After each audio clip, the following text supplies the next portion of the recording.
Sandrød. Sandrød.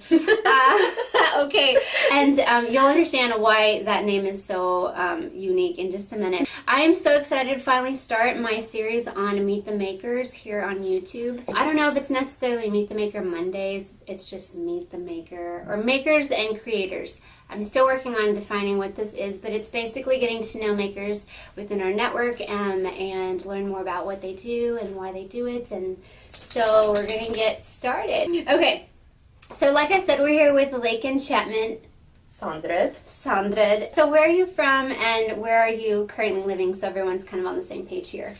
Well, I'm an Abilene girl, born and raised. Love me some Texas. But when I was 20, so almost 9 years ago, I went out into the mission field of Europe. So I spent some time in Germany, and then I found my way up north to Norway, where I have been for the last 6 years. And then got a name change. I got a name change there. I had to go 6,000 miles to find my cowboy, but I married a Norwegian farmer and took his last name, so now I have a name that no one in my family can still to this day pronounce. So. Yeah, like the O has like a slash through it. What's that? What's that?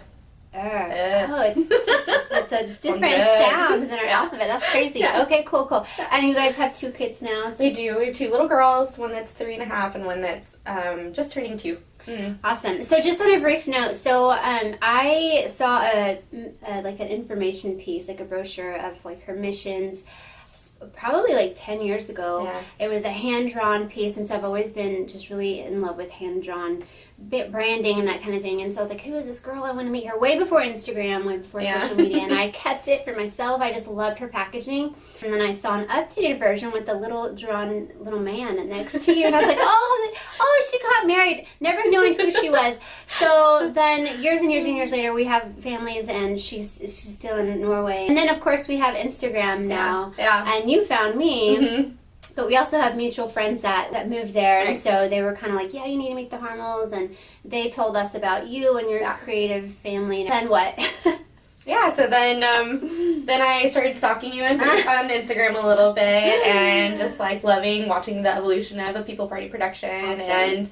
And just seeing like some similarities between your setup and our family's setup with my husband, who's a carpenter, and just like doing cool things with wood. So I reached out and was like, can I stalk you in real life? Can we meet? Like, what? This is crazy. Do you know that I've been a big fan of yours all these years? And so here we are. So that's how she's in my living room, but actually, and now we're real life buddies. We are. Cool. Yeah. Anyway, okay. So then I got to learn a little bit about kind of what you currently have going on, which is your own business. Mm-hmm. And that's what I'm passionate about, which is just promoting small creative business owners, makers and creators, and learning about your journey. So I have a few questions for you. So the name of your business is Whatever Is Lovely Design Co. Mm-hmm. And your Instagram is Whatever Is Lovely _Design Co. Cool. We'll put that in the captions too. You can check out what they have going on.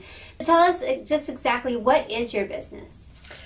So we started Whatever Is Lovely about a year ago because we, as a family, just felt a really strong calling to start focusing on providing care and debriefing for missionaries in the field, whether that's due to stress and burnout or because of a trauma situation or just life.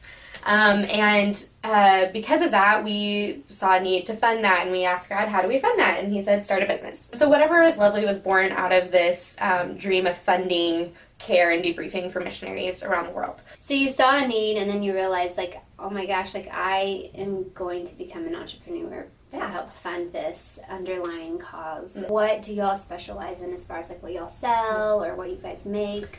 Well, we're still like on a path to discovering what we want to focus on, but at the moment we are importing vintage style children's clothing. I make flower crowns, fervor crowns, wedding design. I've designed 10 different weddings in the last couple years, and we're selling Swedish clogs made out of real wood and leather and different Scandinavian home goods. So, okay, cool. So, and then hence the name Design Co. because mm-hmm. it's stuff that you design and other that you're looking for other designers and other handmakers to build your inventory. So, primarily you'll be an online store? Yeah. Right now we've been doing mostly pop-ups because we're just, in a busy season of life and we're trying to get our online shop open, and hopefully by the time you see this, we'll have a shop that you can actually click a link and go directly to see all the Which I beautiful saw things. your landing page. It's so cute. I love y'all's logo, y'all's brand, and everything. It's so beautiful. Thank you. So that's the goal. This year has been like a test and see. What do the people want? What do we want to focus on? And so we've been doing pop-up shops, we've been doing Christmas markets, and that's been going great. So we're just super excited to be able to expand our market to the rest of the world. Shipping from Norway is actually pretty cheap comparative to the US. Cool. So, yeah. So, and then plus with Instagram, you can network like worldwide. Yeah. How long have you been doing Whatever is Lovely? I mean, it's hard to define. I mean, when we set up the business officially on paper, because you've been freelancing for a long time. Was January of last year. I'm a graphic designer, and I've been volunteering as a wedding designer for many years in the missionary community. So I've done a lot of missionary weddings and my own wedding, and designed some wedding dresses for people, and lots of different things here and there. I gotta focus in. Yeah. That's what my husband swears. He's like, focus. Yeah. You cannot be good at everything. Pick something. So that's where we're at now. Let's figure out where are we focusing. Awesome. So yeah, I mean, as you've described it, it's kind of evolved, but really there was a defining moment where you were like, okay, this is a business. We have our own brand. We're doing pop-ups. So how would you say you got started with that? Really, it started with buying shoes. Oh. I was on the hunt for a pair of mom-appropriate shoes that would help me run after my toddlers. For myself. Okay. But that were still beautiful, and that I could still feel feminine. And, I live in Europe. I live in, outside of Oslo. It's super trendy. Everybody is very put together. Besides your Crocs. Those are my Crocs. Those are my at-home, we don't talk about them shoes. So a friend had recommended Lotta from Stockholm clogs to me. I haven't been able to wear heels since I had kids. My hips, my knees, my feet, they're horrible. So I was like, yeah, right, those are beautiful, but those aren't going to work. But I ordered them anyway. Right. They were amazing. I was super comfortable all the time, and I've actually systematically replaced all of my shoes with these Swedish clogs now. I have them on now. You can just rub it down, and then there's like light brown colors. Yeah, they're super diverse. So I love them so much. So it started with buying a pair of shoes, and I just was thinking to myself, I love these shoes so much, but I've never seen them in Norway, and I don't know why we're not selling them here. And so I just actually contacted them through their website and was like, how do I sell your shoes? Can I do that? And they were like, sure. So we became Norway's first distributor for them because it is a Swedish brand. So big expansion for her into an entirely new different country. And this was just before her brand really exploded, because now they're super popular because Joanna Gaines, the first lady of Texas, is just wearing them and everything. Yeah. And so now they're sold out all the time and that kind of thing. And over the last year, I've been able to build up a relationship with Lotta from Stockholm, and get to visit her in her London workshop. And that's crazy. Collaborate with her a little bit. Cool. And so really, it formed around these shoes that I just love. So you were like, I'm going to handpick other items that I would purchase from my family and then offer them through our online store. 100% the idea. I want to sell things that I love, that I use in my everyday life, that are really practical. So that's why all of our products are focused on being easy and easy to clean, easy to, we don't sell any children's clothing that you need to iron. For example, like all of our teethers and stuff are super easy to wash, but they're beautiful. And that's the thing, is everything should be practical and beautiful. That's kind of like a mantra, right? Yeah. So awesome. So you pick out items again that you are just totally in love with, and then you just you add them to your online store and your brand. And so, are you going to be doing like product photography and all that kind of stuff as you get going? Yeah, we've been really fortunate to actually have a couple of people come onto our crew, because our primary focus is on fundraising for this project to help missionaries, but sort of our secondary focus is to be a group of moms supporting moms. So we're trying to create a community of moms that are working with this. So I have a team of creative moms that I work with, and one of them is a professional interior designer, another one is a professional photographer. We have just a little bit of everything. That's awesome. Which is great, because you got to staff your weaknesses, and I cannot do everything, and I'm not awesome at photography. And that's really cool that stay-home moms, they are professionals. They have gone to school. They're totally highly qualified. It's just that season where you can't be maybe full-time doing what you're doing this kind of jobs. And so this is an opportunity to just collaborate and have a community and just continue to grow creatively. That's awesome. So what's one of the biggest things you've learned as a new business owner? Oh, geez. Okay, let's see.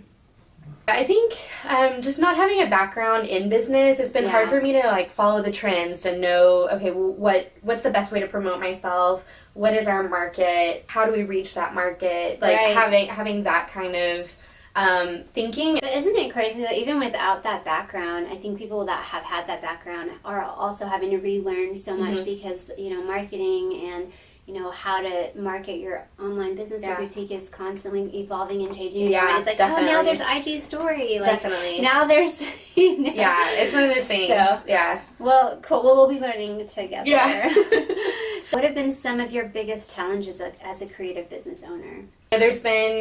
It's been a real mixed bag, kind of. I mean, I think I have realized how much I enjoy it and how much how much life I get from our events, the behind the scenes work, the inventory, the accounting, all of those things can overwhelm me because I'm not that person. I'm a visionary. I'm not super into the details. So who's doing all that stuff? I mean, it's me. It's me. We love it. It's me and 30 cups of coffee and Google and that kind of thing, and doing it in a foreign country where I'm nearly fluent in the language, but it's one thing to be fluent in the language, and it's another thing to know business and tax law in Norwegian. So you still go by American DBA laws? No, it's a Norwegian business. It's a Norwegian business, technically. That's awesome. Doing American taxes, right?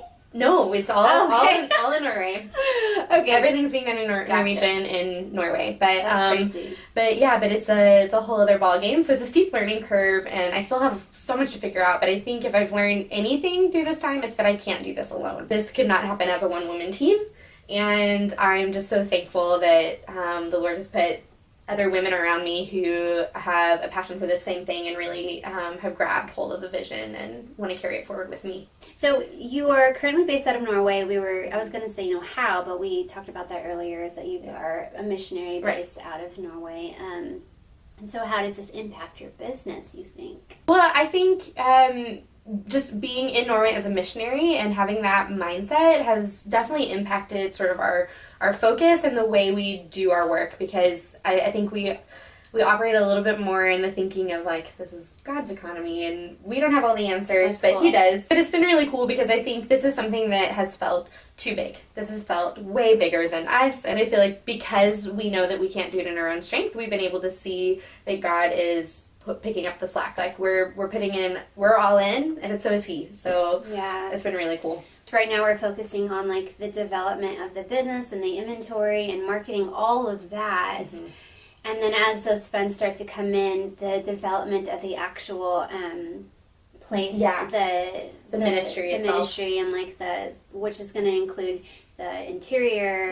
Mm-hmm. We're building a guest house for this debriefing center. Right. So the practicalities of like how all the funds will be implemented is that they're just going to have this wonderful like haven to just rest and recoup from being out there in the fields. Yeah. So I think it would be really important to hear an example of a family or a person or a couple that will be impacted by this ministry. Like, what's a typical situation that you can find someone who's been burnt out by being out in the mission field?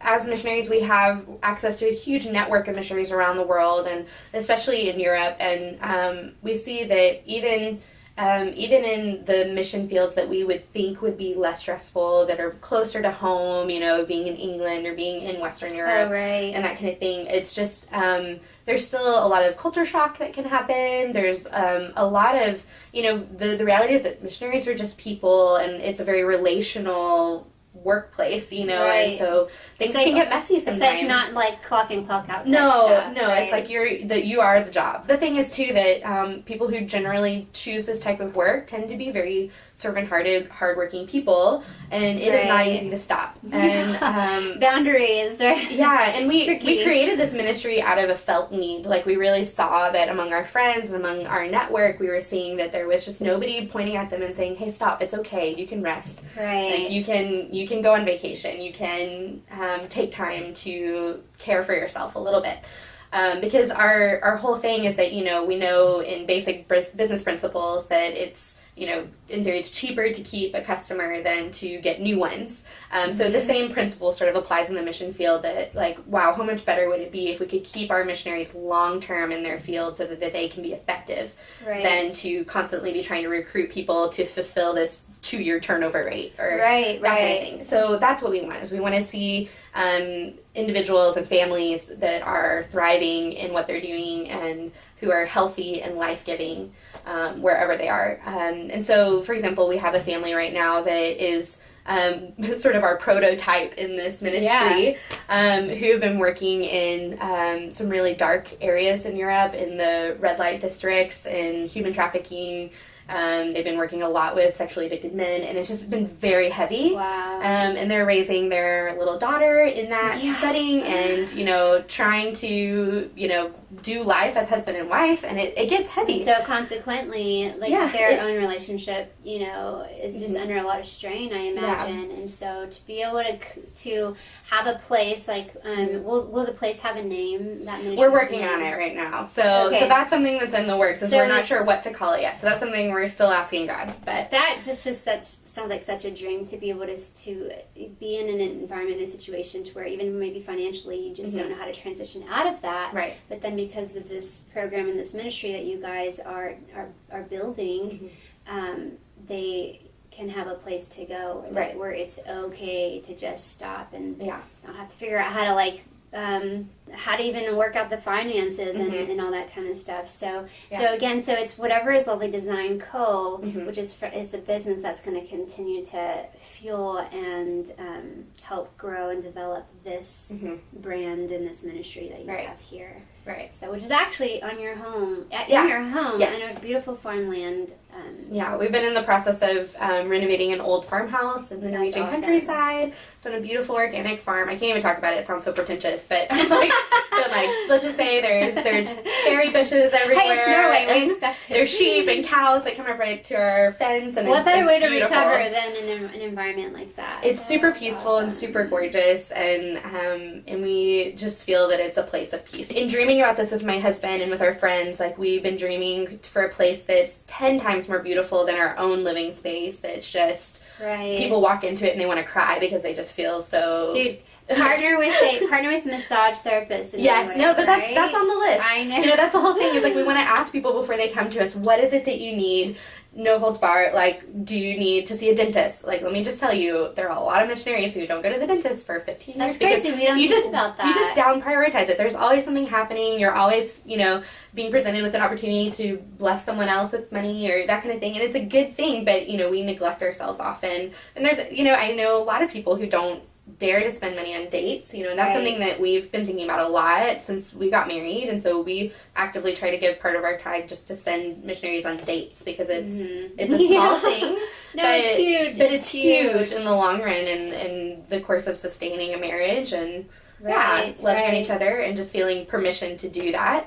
So we want to send people on dates. We want to send them to get a massage. We want to send them to go process with a coach. We want to, whatever it is that they need, if it's a haircut, we want them to come and completely fill up before they go back out, so that they are refreshed for a new season of ministry work. So basically what people can know is that whenever they're supporting Whatever is Lovely Design Co., they're supporting the ministry, the retreat center. The retreat center, right. It's it's hard to say with that it's evolving. It's a vision that's evolving, and we haven't quite labeled it, but they can just know that when they buy a product, for example, that they are contributing to this vision to help a couple, for instance, that's been helping out in the hard places in this world.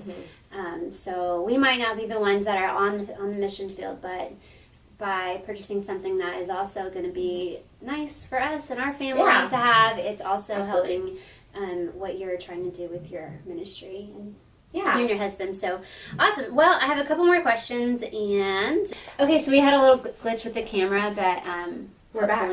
Yeah, we're back. We're back. Yeah, and that's so good because I have 2 more questions. Are you bringing the cookies? Yes. Okay. Well, I got to redo that scene. Sorry. It was worth it. The cookies. I have a bunch of outtakes. You can have like yes, exactly. Yeah. I'll make some funny faces at the end. You can just throw them in. Okay, good. Yay. Okay.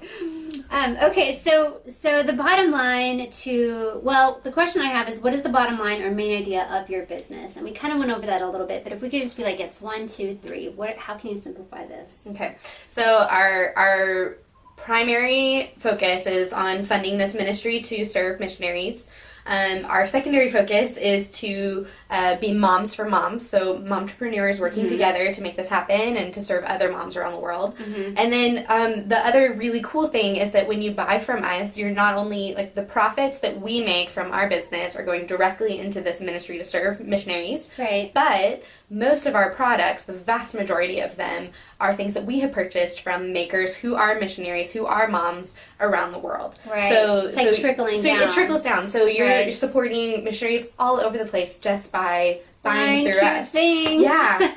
It's not the worst. Handmade. It's not the worst. Yeah, that's awesome. So you're just networking with makers and other creators that are also doing it for, ministry. Yeah. Awesome. And actually, we're super excited because it's possible that we, as a network of makers and creators here in Texas, can be connecting you with absolutely other maker mamas here. Yeah, as well. I love that. I love it so much. It's exciting. Awesome. And what would you say to encourage others who want to pursue a creative business? We have an audience here. You're doing it. I know you're still fairly new, but what are some encouraging words that you can give someone who is potentially wanting to venture into this? I mean, I think it's all about vision. I think if you can have a vision and a clear goal, it's all about baby steps. And that's something that I'm preaching to myself, that it's about understanding that every day you wake up and you take your baby steps, whatever that looks like. Right. And I know that you have, what do you call it? You have the step... One Step Once on Wednesdays. I've been following that. I've been following that. And I've been like, what's my one step? I'm like, this is so great. Doesn't it help, though? Like, because for me, like, that could even mean laundry. Yeah. Because it's like, I cannot be productive until this gets done. And if you can accomplish that, that's a big deal. Yeah, it really is. So I think about that a lot. So I've been really encouraged by that concept. To me. And it's been a really good constant reminder to me that yes, this is a mountain that we're climbing, but we get there one step at a time.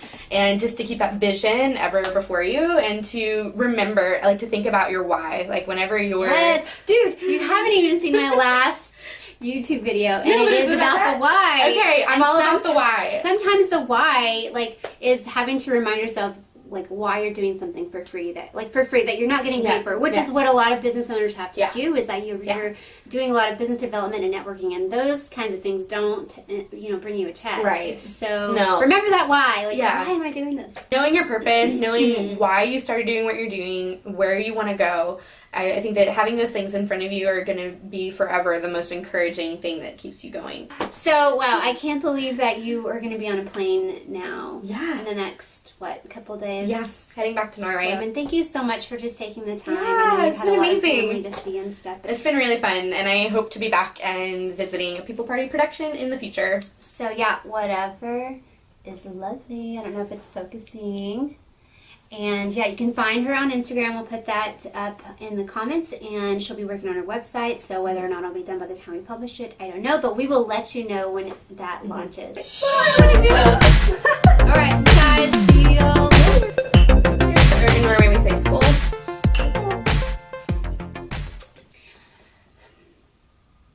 Awesome. So